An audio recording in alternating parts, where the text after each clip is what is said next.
Hello friends. मैं संदीप कुमार ज्ञानोदय समेकित संस्थान जलालपुर अंबेडकर नगर से।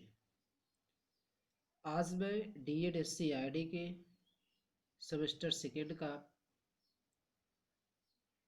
पेपर नंबर 6 थेरेपेटिक्स, आज के इस पेपर में यूनिट 2.4 पर मैं चर्चा करूंगा। इसके पहले मैं अपने अगले वीडियो यूनिट 2.3 पर चर्चा कर चुका हूं। यूनिट यूनिट 2.3 था movements and postures of human body, मानव शरीर की गतियां तथा शारीरिक स्थितियां, जिसमें हम गति की परिभाषा, गति के प्रकार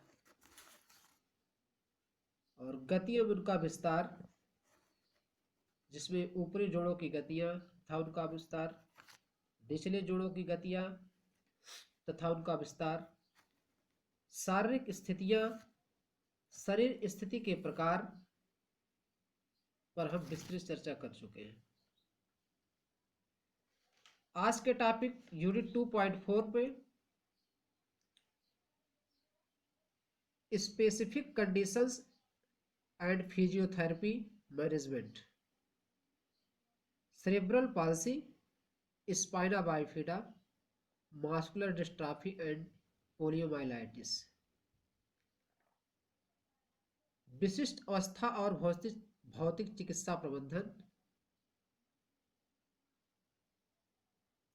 सेरेब्रल पाल्सी, प्रमस्तिष्की पक्षाघात, द्विशाखी रीढ़, मांसपेशीय क्षरण और पोलियो पे हम चर्चा करेंगे। इसमें सबसे पहले सेरेब्रल पाल्सी, प्रमस्तिष्की पक्षाघात।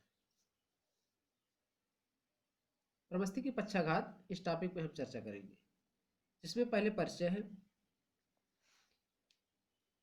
तो प्रमस्तिष्की पक्षाघात को अंग्रेजी में सेरेब्रल पाल्सी कहते हैं। सेरेब्रल का अर्थ मस्तिष्क के दोनों भाग तथा पाल्सी का अर्थ किसी ऐसे असामान्य क्षति से है जो शारीरिक गति के नियंत्रण को नष्ट करता है। यह जीवन के आरंभिक वर्षों में दृष्टिगोचर होता है, अतः ये असामान्यताएं मांसपेशी शिराओं की कठिनाइयों के फलस्वरूप होती हैं, जिसके कारण गति पर नियंत्रण पाने में मस्तिष्क की योग्यता कम अथवा खत्म हो जाती है। प्रमस्तिष्की पक्षाघात वाले व्यक्तियों को शारीरिक गति को नियंत्रण में अलग प्रकार की कठिनाई पाई जाती है। किसी में सूक्ष्म क्रियाकलाप में कठिनाई हो सकती है, तो किसी को शारीरिक असंतुलन बनाए रखने तथा किसी को चलने में कठिनाई हो सकती है। इसके लक्षण अलग अलग व्यक्तियों में अलग अलग प्रकार के होते हैं तथा एक ही व्यक्ति में समय एवं अवस्था के साथ लक्षण बदल सकते हैं। कुछ प्रमस्तिष्की पक्षाघात वाले व्यक्तियों में मिर्गी या मंद बुद्धिता भी पाई जाती है। प्रमस्तिष्की पक्षाघात का अर्थ है मस्तिष्क का लकवा या मस्तिष्कीय क्षति बच्चे के जन्म से पहले, जन्म के समय तथा शिशु अवस्था में हो सकती है, जिसमें जितनी ज्यादा मस्तिष्क क्षति होगी उतना ही अधिक बच्चे में मानसिक अक्षमता बढ़ जाती है। अतः स्नायु तांत्रिक दोष के कारण होने वाली स्थिति जिसमें मस्तिष्क क्षतिग्रस्त होने से शरीर संचालन एवं गति प्रभावित होती है, प्रमस्तकी पक्षाघात कहलाती है। ये परिचय। अब इसमें परिभाषा है, इसको कई तरह से परिभाषित किया जा सकता है। पहली परिभाषा है इसमें बैट्सो पैरेट 1986 के अनुसार, प्रमस्तकी पक्षाघात एक जटिल अप्रगतिशील अवस्था है जो बच्चे की परिपक्वता से पहले हुई मस्तिष्क की क्षति के कारण उत्पन्न होती है, जिसके फलस्वरूप मांसपेशियों में सामंजस्य की कमी तथा अन्य गामक अपंगता हो जाती है। इसके बावजूद भी संचालन एवं शरीर की स्थितियों तथा उससे जुड़ी समस्याओं को थोड़ा सुधारा जा सकता है। अब परिभाषा के बाद प्रमस्तकी पक्षाघात के प्रकार। प्रमस्तकी पक्षाघात का वर्गीकरण मुख्यतः 3 प्रकार से किया गया है, जिसमें पहला है तीव्रता के प्रमाण के अनुसार वर्गीकरण, दूसरा है प्रभावित अंगों की संख्या के अनुसार वर्गीकरण, तीसरा है चिकित्सकीय लक्षणों के अनुसार वर्गीकरण। अब इसमें पहला तीव्रता के प्रमाण के अनुसार वर्गीकरण। इसके अनुसार व्यक्ति में क्षतिग्रस्तता की गंभीरता को ध्यान में रखकर प्रमस्तकी पक्षाघात का वर्गीकरण किया जाता है। तीव्रता के अनुसार इसे 3 भागों में वर्गीकृत किया गया है, जिसमें पहला आ है अति अल्प प्रमस्तकी पक्षाघात, माइल्ड सेरेब्रल पाल्सी।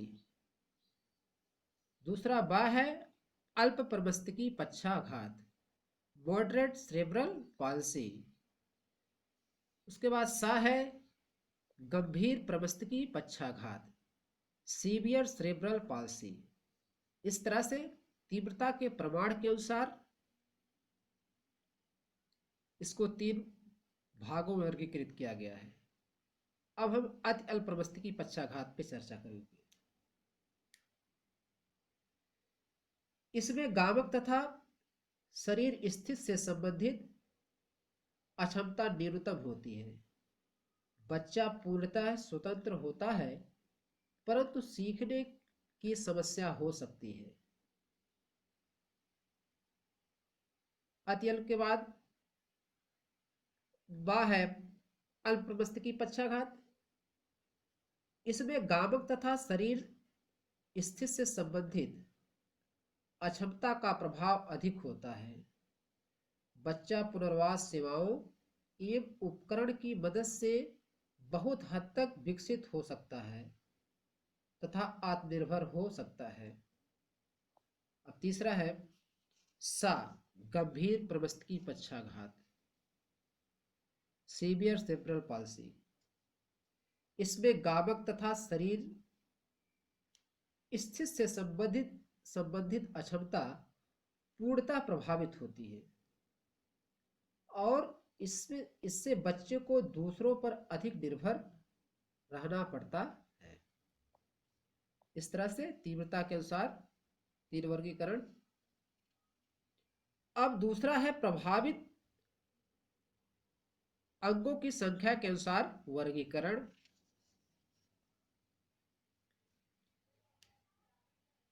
तो बच्चे व्यक्ति के प्रभावित अंगों के अनुसार प्रमस्तकी पक्षाघात को निम्नलिखित प्रकार से वर्गीकृत किया जा सकता है, जिसमें आ है मोनोप्लेजिया, उसके बाद बा है हेमीप्लेजिया, सा है डाईप्लेजिया और दा है पैराप्लेजिया और या है क्वाड्रिप्लेजिया।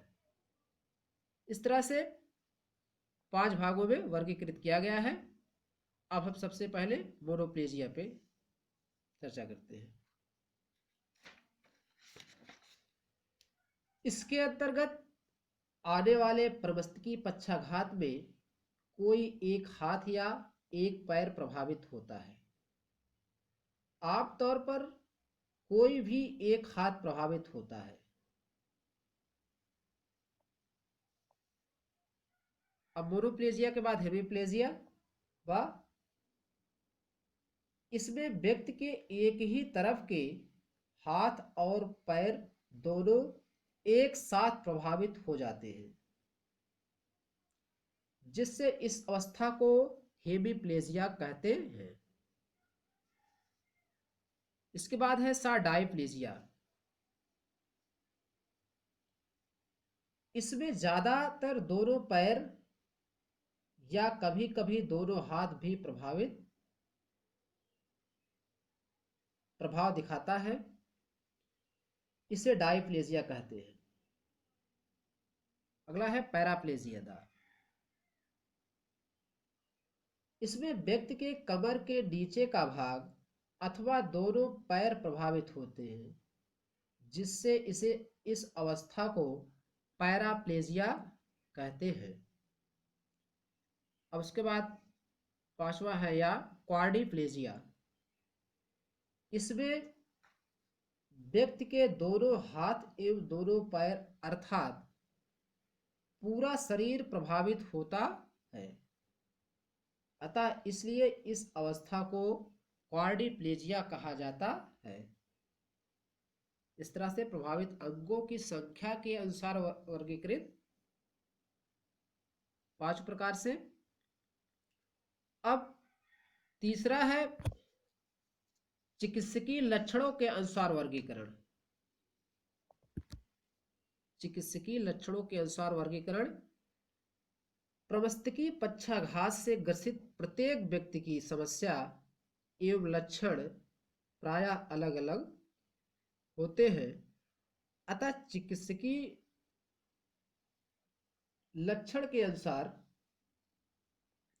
इसे मुख्यतः 4 भागों में वर्गीकृत किया जाता है, जो निम्नलिखित है। जिसमें पहला है स्पास्टिसिटी, दूसरा है एथोटोसिस, व सा है एटैक्सिया और दा है मिश्रित। अब पहले हम स्पास्टिसिटी पर चर्चा करते हैं। स्पास्टिसिटी इसका अर्थ यह है कड़ी या तनी हुई मांसपेशियों में गामक कुशलताएं प्राप्त करने में कठिनाई और धीमापन होता है। बच्चे सुस्त एवं भद्दे दिखते हैं। गति बढ़ने के साथ मांसपेशी तनाव बढ़ने लगता है। क्रोध या उत्तेजना की स्थिति में मांसपेशियों का कड़ापन और भी बढ़ जाता है। पीठ के बल लेटने पर बच्चों का सिर एक तरफ घुमा हुआ होता है और पैर अंदर की ओर मुड़ा होता है। अब स्पास्टिसिटी के बाद दूसरा है एथोटोसिस। इसमें मांसपेशी तनाव गति के साथ बदलता रहता है। एथोटोसिस का अर्थ है अनियंत्रित गति। बच्चा जब अपनी इच्छा से कोई अंग संचालन करना चाहता है तो उसका शरीर अनियंत्रित गति करता है, अनियंत्रित गति करने लगता है, जिससे मांसपेशीय तनाव लगातार बदलता रहता है।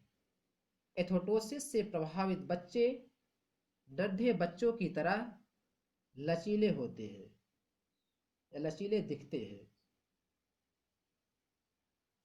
अब तीसरा है अटैक्सिया। इसका अर्थ है अस्थिर और अनियमित गति का होना। इसमें बच्चों का संतुलन खराब होता है। ऐसे बच्चे बैठने या खड़े होने पर गिर जाते हैं। इसमें मांसपेशी तनाव कम होता है तथा गामक विकास पिछड़ा होता है। एटेक्सिया के बाद है चौथा मिश्रित।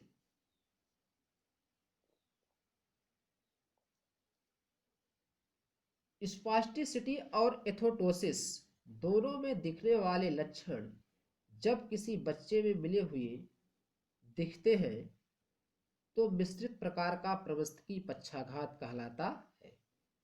इस तरह से आबासादा 4 प्रकार से चिकित्सकीय लक्षणों के अनुसार वर्गीकरण। अब है लक्षण अर्थात लक्षण देखकर शीघ्र पहचान करना।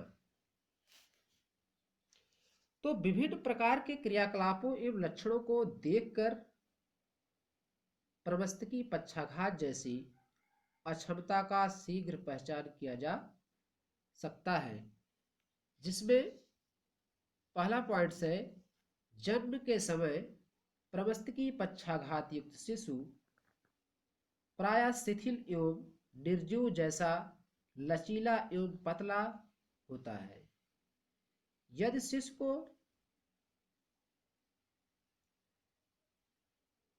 छाती की तरफ पकड़कर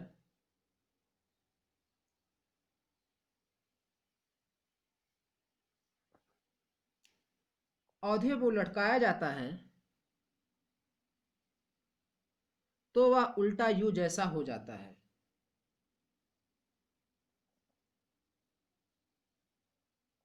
दूसरा है जन्म के समय शिशु देर से रोता है एवं कठिनाई से सांस लेता है।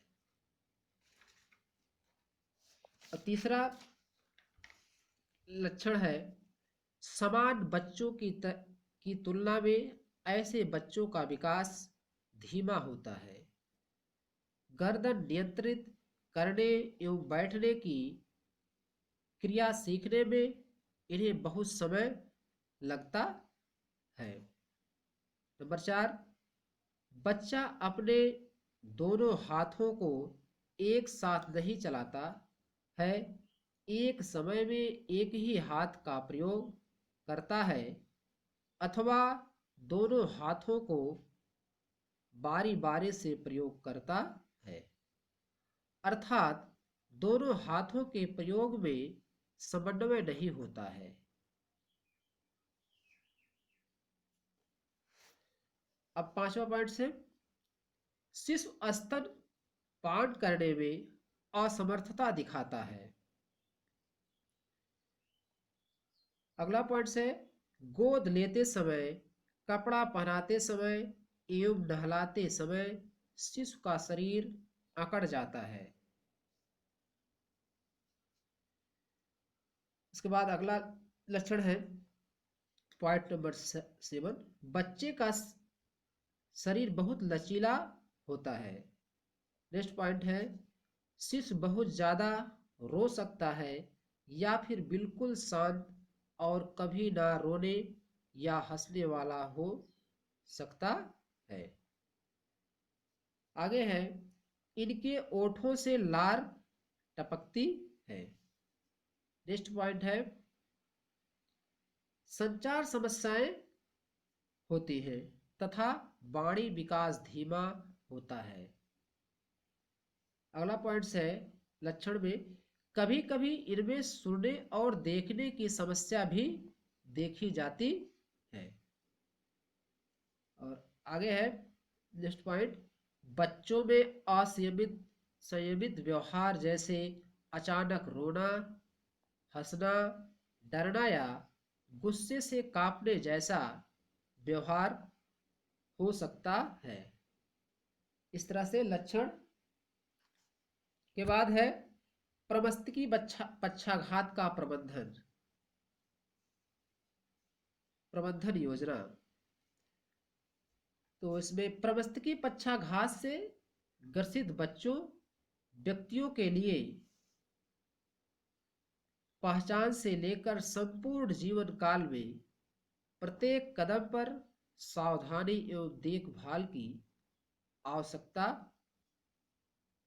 होती है। यदि प्रमस्तकी पक्षाघात को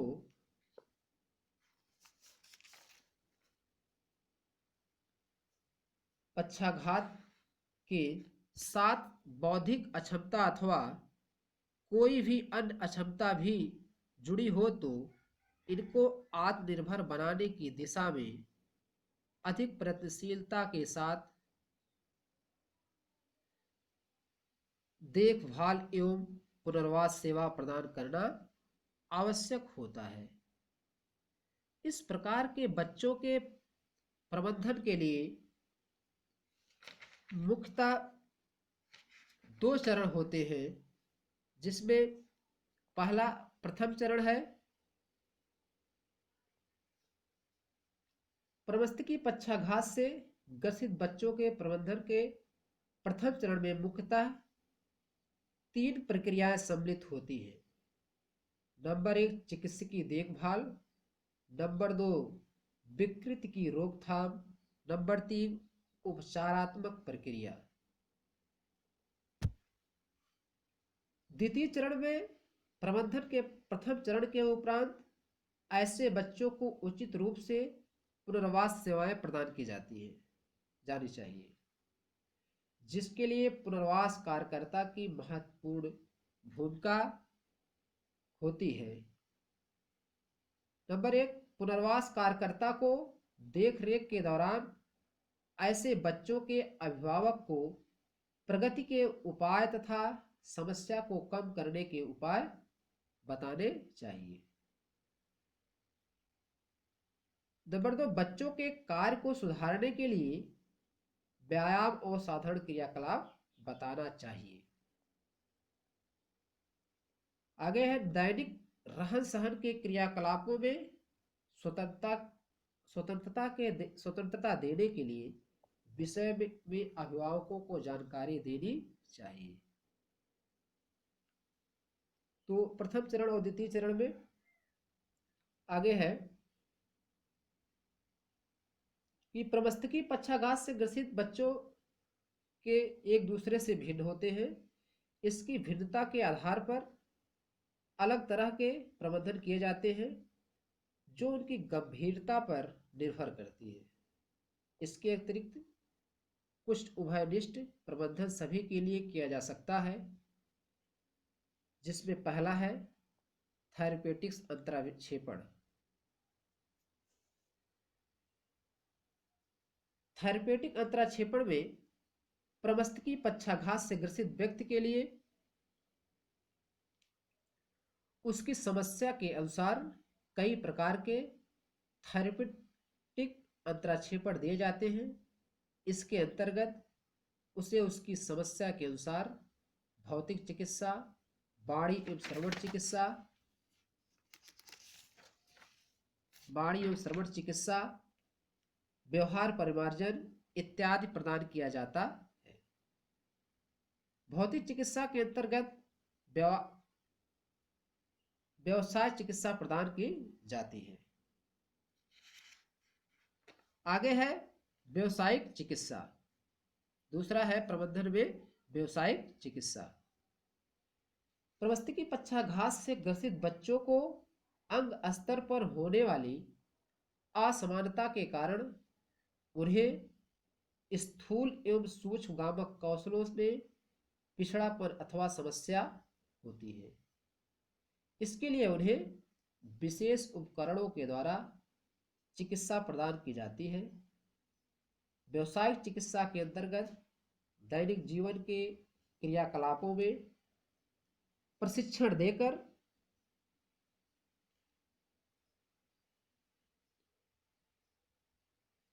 प्रशिक्षण प्रदान करके संवेदी गामक प्रत्यक्ष क्रियाओं को विकसित किया जाता है। व्यवसायिक चिकित्सा। तीसरा है प्रबंधन में खेल चिकित्सा। प्रमस्तकी पक्षाघात के बच्चे अलग थलग पड़े रहते हैं, जिससे बच्चे का गामक विकास अवरुद्ध हो जाता है। उन्हें विभिन्न प्रकार के घर में तथा बाहर खेले जाने वाले खेल में सम्मिलित करके उनके मानसिक एवं शारीरिक विकास को बढ़ाया जा सकता है। खेल चिकित्सा बच्चे की उम्र, वातावरण एवं उसकी शारीरिक क्षमता के आधार पर प्रदान की जाती है। अब अगला प्रबंधन है वाणी एवं भौतिक चिकित्सा। प्रमस्तिष्क पक्षाघात के ऐसे बच्चे जिनका शरीर का दायां भाग प्रभावित होता है, उनकी वाणी एवं भाषा असमान होती है, क्योंकि मस्तिष्क के बाएं भाग में ही वाणी एवं भाषा का क्षेत्र होता है। इस प्रकार के बच्चे विशेषकर उच्चारण दोष, वाक स्पष्टता दोष, हकलाने एवं तुतलाने जैसी समस्या से ग्रसित होते हैं, जिसके समाधान के लिए वाणी एवं भाषा चिकित्सा प्रदान की जाती है। अब आगे है व्यवहार परिमार्जन। ऐसे बच्चों में बच्चों में प्रायः व्यवहार विकास में कमी अथवा व्यवहारिक समस्याएं पाई जाती हैं, जिसका अंतराक्षेपण किया जाना आवश्यक होता है। अतः अच्छे व्यवहार को बढ़ाने तथा सामान्य व्यवहार के समाधान के लिए व्यवहार परिमार्जन कार्यक्रम का प्रयोग किया जाता है। यह चिकित्सा नैदानिक मनोवैज्ञानिक द्वारा शिक्षक के माध्यम से प्रदान की जाती है। उसके बाद व्यवहार परिमार्जन के बाद है सहायक उपकरण। सहायक उपकरण प्रमस्तिष्क पक्षाघात के अधिकतर बच्चों को चलने फिरने, उठने बैठने, लेटने आदि में समस्या होती है। इस समस्या में सुधार हेतु उन्हें उचित सहायक सामग्री प्रदान की जाती है, जैसे चलने फिरने के लिए कैलीपर अथवा पादचारी, उठने बैठने के लिए परिमार्जित कुर्सी अथवा चारपाई इत्यादि। इसी प्रकार खाने पीने के लिए समायोजित उपकरण जैसे विशेष चम्मच, विशेष थाली एवं नहाने के लिए विशेष बाथ टब की व्यवस्था की जाती है। सहायक उपकरण के बाद है अगला प्रबंधन देख रेख।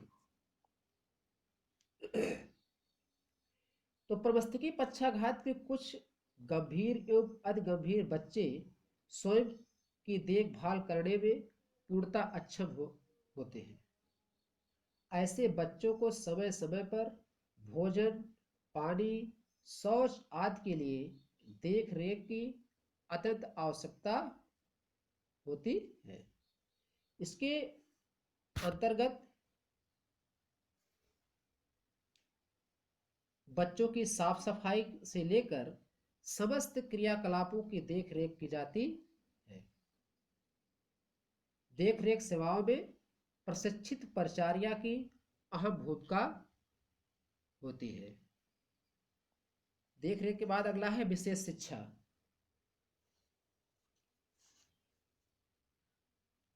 प्रमस्तिष्क पक्षाघात के अति अल्प एवं अल्पतम रूप से प्रभावित बच्चों को समान बच्चों की भांति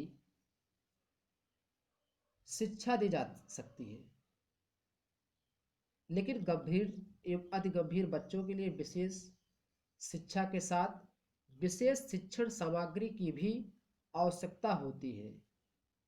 चूंकि इस प्रकार के बच्चे प्रायः किसी क्रिया के संपादन में या तो अक्षम होते हैं अथवा देर से करते हैं। इसलिए इस प्रकार के बच्चों के लिए उनकी योग्यता के आधार पर विशेष पाठ्यक्रम तैयार किया जाता है। विशेष शिक्षा के बाद है लास्ट प्रबंधन में दैनिक क्रियाकलाप। गंभीर एवं अति गंभीर प्रमस्तिष्क पक्षाघात से ग्रसित बच्चों का दैनिक क्रियाकलाप अधिक प्रभावित होता है। इन दैनिक क्रियाकलापों में सबसे महत्वपूर्ण क्रिया शौच संबंधी है।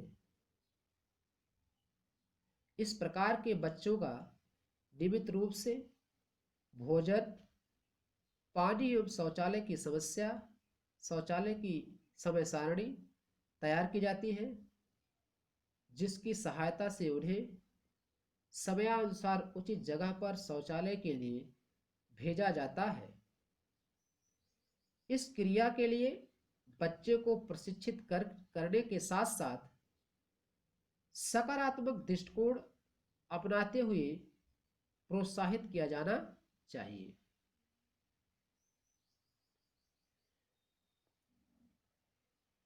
तो आज का टॉपिक यहीं पे समाप्त होता है।